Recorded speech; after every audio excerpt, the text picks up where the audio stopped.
घर में काफ़ी चीज़ें ऐसी होती हैं जिस पे हमें टाइम टू टाइम ध्यान नहीं दिए तो वो चीज़ें हमारे घर में जमा होती रहती हैं और हमारे घर को गंदा करते रहते हैं।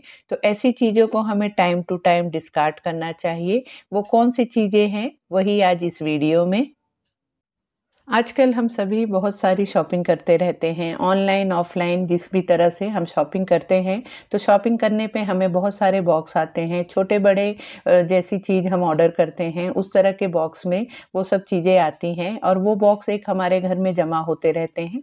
काफ़ी सारे बॉक्स का हम डीआईवाई कर लेते हैं, लेकिन सभी बॉक्स का तो डीआईवाई नहीं कर सकते हैं। तो ऐसी चीज़ों को आप उसे टाइम टू टाइम डिस्कार्ड करते रहें। इन सब चीज़ों को अगर हम जमा करके रखते हैं, तो हमारे घर में एक कबाड़ जमा होता है और उसकी वजह से एक अलग से जगह बन जाती है और उस जगह को फिर हम दूसरे कामों के लिए यूज़ नहीं कर सकते हैं। तो ऐसी सब चीज़ों को टाइम टू टाइम डिस्कार्ड करते रहें और इसे आप किसी भी अपने रद्दी वाले या कबाड़ वाले को दे सकते हैं।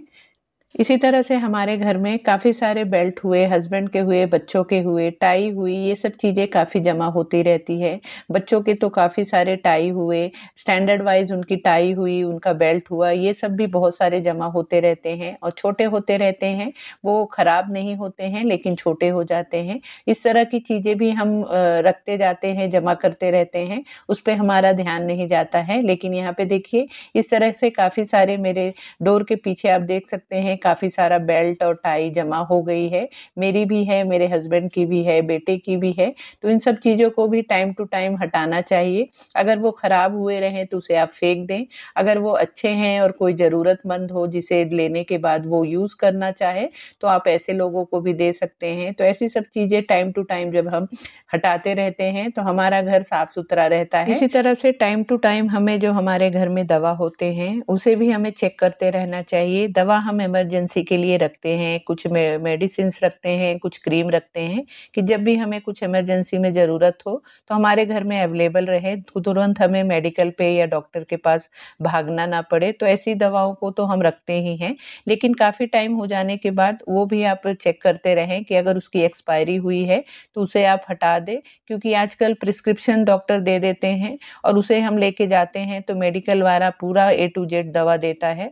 मेरे हस्बैंड को मैं कितना भी बोल लूँ कि ये क्रीम हमारे घर में पड़ी है, लेकिन वो मानते नहीं हैं, वो नया ही ले लेते हैं। तो इस तरह से देखिए काफ़ी सारे जो स्किन के क्रीम होते हैं, वो इस तरह से जमा हो गए हैं और काफ़ी सारे इसमें से एक्सपायर भी हो गए हैं। तो इन सबको जमा करते-करते बहुत सारा यहाँ पे आप देख सकते हैं, ये एक मतलब ढेर बन गया है, तो इसे टाइम टू टाइम मैं डिस्कार्ड करती रहती हूँ। अगर इसी तरह से इसमें पड़े रहेंगे तो नए पुराने कोई भी हमें समझ में नहीं आता है और हम उसे यूज़ कर लेते हैं। तो इस तरह की दवाओं को आप जब भी डिस्कार्ड कर रहे हैं तो उसे अलग से एक पॉलीथीन में पैक करके और फिर आप आपके जो भी कचरा लेने आते हैं उन्हें आप दीजिए क्योंकि इस तरह के जो दवा होते हैं उसे आप अगर डायरेक्ट ही डब्बे में डस्टबिन में डालते हैं तो उन चीज़ों का कोई जो अजीब से लोग होते हैं उसका वो दुरुपयोग कर सकते हैं। तो इस तरह की दवाओं को भी फेंकते समय अलग से एक सावधानी बरत के हमें फेंकना चाहिए और इस तरह की दवाओं को जब हम टाइम टू टाइम जैसे एक्सपायर हो गए हैं तो उसे आप डिस्कार्ड करते रहें तो आपके घर में एक कबाड़ नहीं जमा होगा। इसी तरह से बच्चों के बुक्स एंड नोटबुक्स को भी हमें टाइम टू टाइम डिस्कार्ड करना चाहिए क्योंकि आजकल की जो पढ़ाई है वो कुछ अलग ही है। पहले के टाइम पे था, हमारे टाइम पे था कि जो हमारे बुक्स होते थे वो हमारे भाई-बहन यूज़ कर लेते थे या हमारे जो बाजू वाले नेबर हुए, जो भी लोग रहते थे एक ही बुक को 2-3 साल तक हम चला लेते थे। लेकिन आज के टाइम पे आप एक ही साल में आपके बुक्स को आप यूज़ करें और दूसरे साल आपको नया ही लेना पड़ेगा। तो इस तरह से फिर हमें उस सब बुक्स को रद्दी में ही देना पड़ता है। तो टाइम टू टाइम वैसे बुक्स को भी आप चेक करके उसे आप मतलब आपके बुक शेल्फ में से हटा दें। जब हम बुक शेल्फ में से उसे हटाएँगे पुराने बुक्स को, तभी हम नए साल के बुक्स को वहाँ रखने के लिए जगह बना सकते हैं। और मैं इस तरह से जब बुक्स को डिस्कार्ड करती रहती हूँ, तो पहले चेक कर लेती हूँ कि नोटबुक्स में कौन से पेजेस अभी खाली हैं। अगर पेजेस उसमें काफ़ी सारे खाली रहते हैं, तो उन सब पेजेस को मैं बुक बाइंडिंग करा लेती हूँ, 2-3 नए नोटबुक बनवा लेती हूँ, जिसे रफ वर्क करने के लिए काम आ जाता है। तो इस तरह से मैं सभी बुक्स को भी छाँट लेती हूँ और उसे टाइम टू टाइम हटाते रहती हूँ। इसी तरह से हुए हमारे ब्यूटी प्रोडक्ट्स, हम सब बहुत सारी चीज़ें खरीदते रहते हैं। आजकल डे बाय डे हर दिन एक नया-नया प्रोडक्ट लॉन्च होता रहता है। कॉस्मेटिक हुआ या मेकअप के जो प्रोडक्ट होते हैं, वो सब चीज़ें इतने हमारे घर में जमा हो जाते हैं। कभी हम ट्रायल के लिए ले लेते हैं, कभी हम एक दूसरे का सजेशन में ले लेते हैं और इतने सारी चीज़ें जमा हो जाती हैं कि फिर उसे यूज़ करना भी मतलब हमारे ध्यान से भी उतर जाता है। कभी कोई चीज़ पड़ी की पड़ी रह जाती है, तो इतनी ही चीज़ें लिमिट में मैं तो लेती हूँ, जितनी कि मैं यूज़ कर पाऊँ। फिर भी इतने हो जाते हैं कि उसमें थोड़ा बहुत मैं चेक करती रहती हूँ, अगर एक्सपायरी हुए हैं, तो उसे टाइम टू टाइम हटाती रहती हूँ। अगर हम इस तरह से ध्यान नहीं दें और उन सब चीज़ों को हम यूज़ कर लेते हैं, तो हमारे स्किन के लिए उसका मतलब गलत वाला असर हो जाता है। तो इसलिए ऐसी सब चीज़ों को टाइम टू टाइम आप डिस्कार्ड करते रहें, जिससे कि आपके जो भी आपकी ड्रेसिंग टेबल है, आपका कॉस्मेटिक रखने वाली जगह है, वहाँ पे आपको जगह मिलता रहेगा और वहाँ पे आप आपकी चीज़ों को अच्छे से एडजस्ट और सजा के रख सकते हैं। इसी तरह से हमारे घर में बच्चों के खिलौने हुए या इस तरह से मेरा बेटा बड़ा हो चुका है, छोटे रहने पे उनके खिलौने हो जाते हैं और बड़े होने पे उनके इलेक्ट्रॉनिक गैजेट हो जाते हैं, ये सब काफ़ी जमा हो जाते हैं।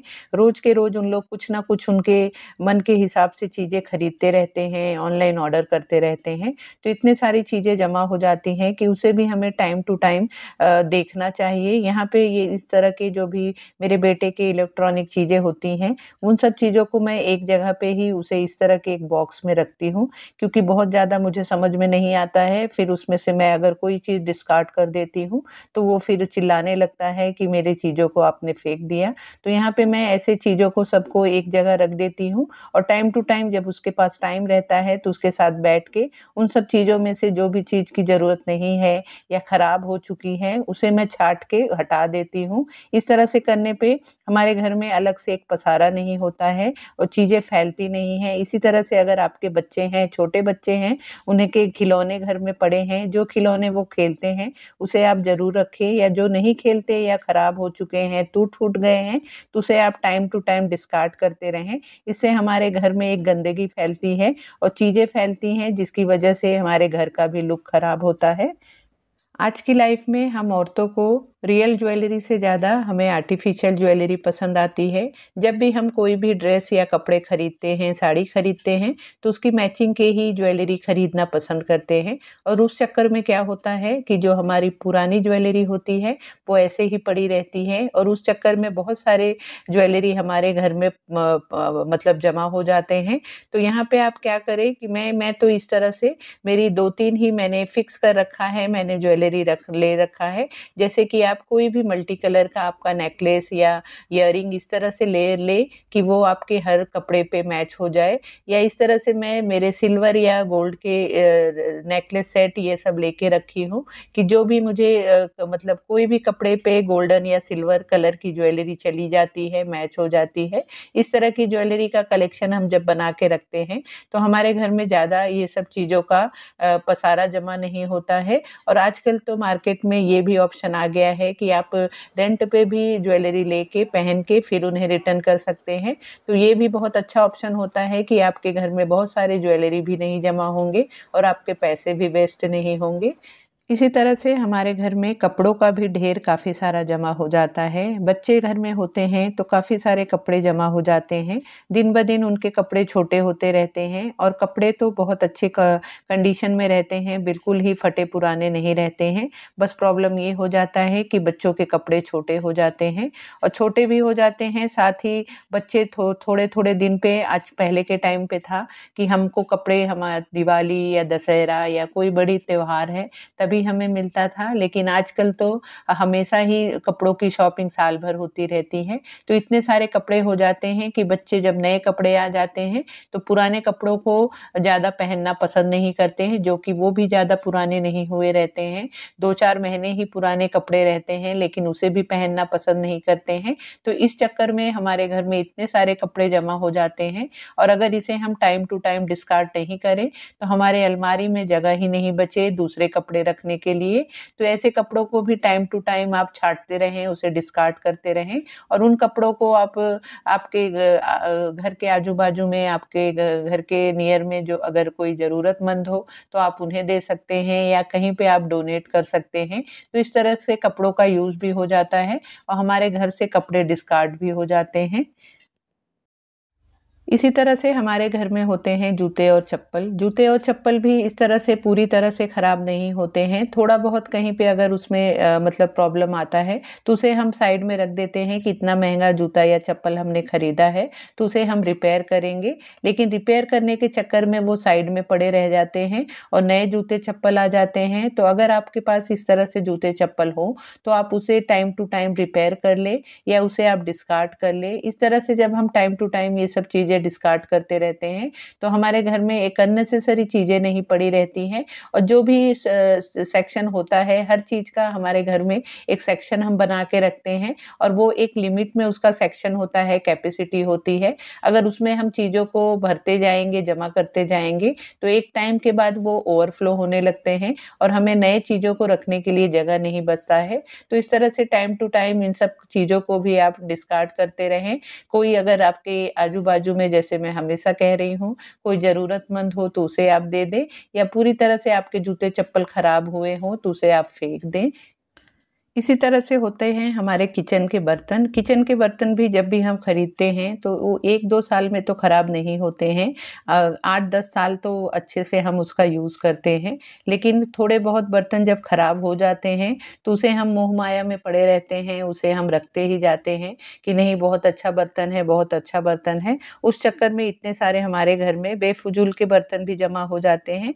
ऐसे सब बर्तनों को आप आपके जो भी बर्तन वाले होते हैं उन्हें आप दे के नए बर्तन ले सकते हैं। बहुत सारा तो उसमें हमें कोई रिटर्न नहीं मिलता है, लेकिन थोड़ा बहुत जो भी रिटर्न मिलता है आप उसे लेके मतलब नया बर्तन खरीद सकते हैं। लेकिन यहाँ पे मैं इन सब जैसे इस तरह के बर्तन मेरे पास निकले थे दिवाली के टाइम पे, तो मैंने उसका डीआईवाई किया है। जैसे कि यहाँ पे मैंने किचन में एक इस तरह से डेकोर आइटम बना दिया है, फिर लिविंग रूम में इस तरह से मैंने एक ये डेकोर आइटम बना दिया है। तो इस तरह के भी आप डीआईवाई कर सकते हैं, आपके बर्तनों का रीयूज़ कर सकते हैं। लेकिन अगर आपको इस तरह से नहीं करना हो तो आप उसे डिस्कार्ड कर सकते हैं या कोई भी आपके आजू-बाजू में ज़रूरतमंद हो तो उसे भी आप दे सकते हैं।